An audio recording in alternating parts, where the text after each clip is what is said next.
Hello, the name's Eligir, and I'll be talking about sustainability in Montreal, the city I live in, and talk about whether or not it has environmental inequities. Admittedly, I've never done a commentary type of video before. What made me do so was actually a school project entitled The Influencer Assignment, for English, of course. This immediately got me to thinking about gameplay commentary styled videos like Pyrocynicals, or even Cnanners or Hutch of the olden days of YouTube.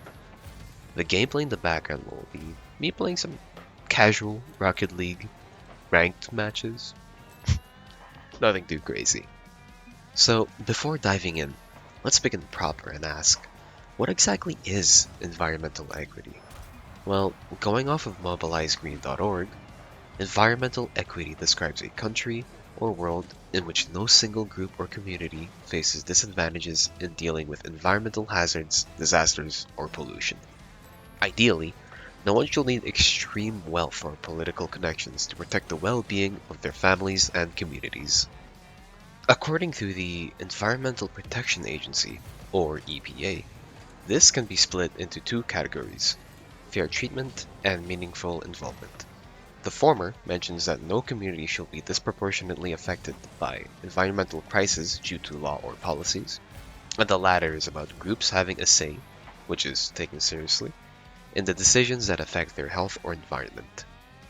An example which this website so kindly provides is a case of Hurricane Florence's effect on Sandygate Village, a government-subsidized housing community in Myrtle Beach. While their more wealthy neighbors were able to board up their windows and flee, Sandygate's residents weathered the storm without adequate protection because they couldn't afford it. To turn this situation into an equitable one is to make sure even the poorest don't have to worry about the environment's dangers. Now I should highlight that environmental equity can relate to Montreal, or any city really, by virtue of the word pollution, and one of the more common ways of dealing with it is actually vegetation. I quote, "They reduce the amount of carbon dioxide in the air, increase oxygen, and help to remove toxins. Not only do they provide nutrients for the entire food chain as well as the earth itself, but they are a safe and effective solution to some of our biggest environmental problems, enhancing both the outdoor and indoor environments. So plants and trees help against pollution. The question is, do Montreal's various districts have access to a great number of them?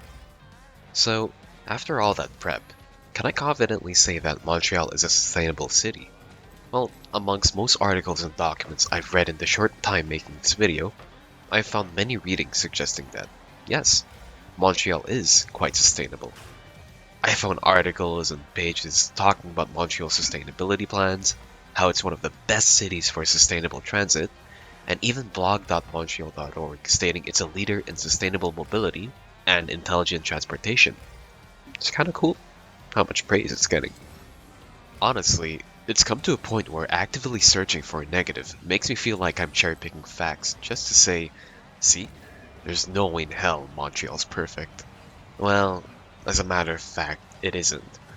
What little I have found is about the distribution of vegetation in Montreal, from an article published this year on March, written by Sabaa Khan. To begin, the University of British Columbia published a research which showed that the cumulative air pollution in Vancouver, Toronto, and Montreal disproportionately affected racialized communities. I quote, "In Montreal, immigration residents consistently experience higher cumulative air pollution. There was even a report by Montreal's Commission on Systemic Racism, which highlighted the unequal distribution of resources in Montreal, pointing out that the poorest and most highly racialized neighborhoods receive the fewest public investments and services, including green spaces." So, can this be fixed?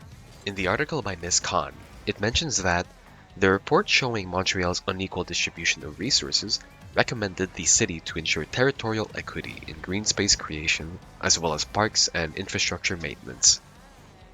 At the end of the day, other than directly trying to stop the ever-growing pollution in Montreal, which the many sustainability plans I've come across attempt to do, until more methods have been found, I'm really gonna have to see some more leaves around Côte-des-Neiges Notre-Dame-de-Grâce. I'll end the video with my own experience living here. The most staggering difference in greenery can be very easily seen if you take the 165 bus heading northwest along the Cotonej Road. If you started at the Guy Concordia Metro, you'd go up the hill, see the Mount Royal Park and its lush of nature,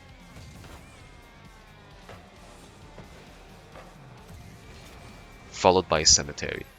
After passing this graveyard, you will most likely be seeing buildings and buildings and buildings. There are a few trees and bushes here and there, especially when you turn to the residential areas.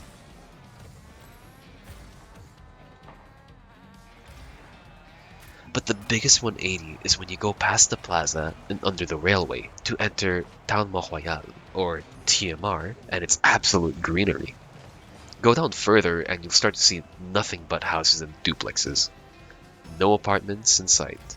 No condos either. If only the rest of the city was as green as that place, huh?